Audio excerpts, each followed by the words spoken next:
So today let's talk about how the system moves first. You experience life as if you are beginning it. A thought appears and you think you made it.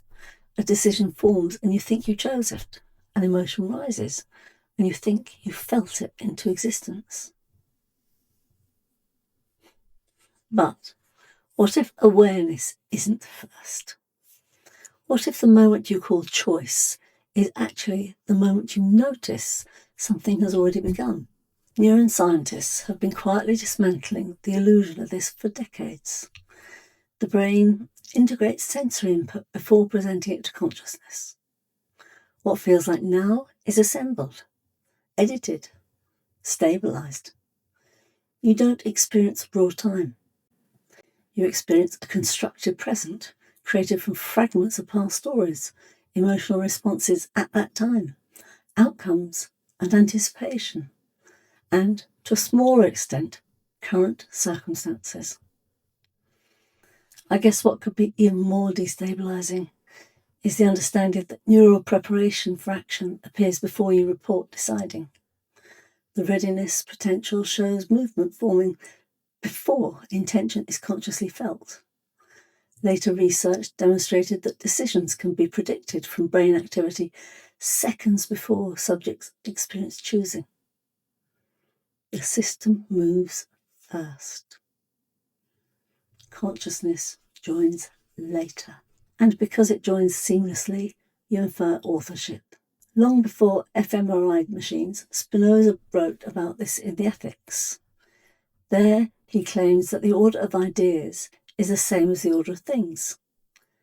The mind doesn't command the body, it expresses it. When the body is modified, the mind has the idea of that modification. They act almost in parallel, but independently. Conatus, the striving to persist, operates continuously. It doesn't wait for permission. It doesn't consult a narrative self. It unfolds according to cause and necessity. But you feel free because you're aware of your actions. You believe that you feel first because you're unaware of the chain that prepared these feelings. This is relocation rather than nihilism. Agency doesn't disappear. It becomes part of the structure. It moves from authorship to participation. If it were a house or a house building project, the body would be the building and the mind would provide the decoration. You still act, you still speak, and you still decide. But those actions arise from physiology, reinforcement history, predictive modelling, affective tone, environmental pressure, all converged before awareness stabilises the moment as mine. The illusion persists because narrative is stabilising. Identity requires continuity, and continuity requires a story in which you are central.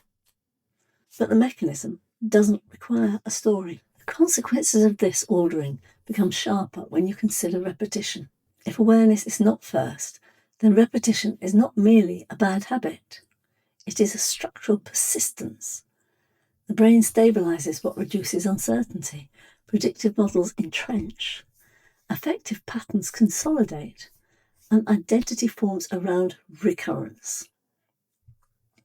Now, Spinoza called this bondage, not as a moral insult, but as structural repetition, governed by inadequate understanding.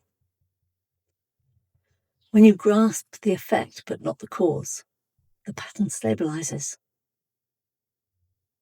You don't repeat because you're weak. You repeat because the system learned that something worked. So it repeated it again and again. So now the question shifts. We no longer ask, why did I choose this? But what prepared this? What happened in the past to make this happen now? Freedom, in Spinoza's sense, is not exemption from cause. It is the adequacy of understanding. The clearer the causal chain is, the less illusion remains. Not because you transcend the structure, but because you understand it. And that's the destabilising hinge.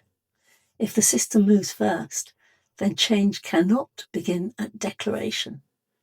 It must begin at preparation. And this is what we'll look at next. Thank you.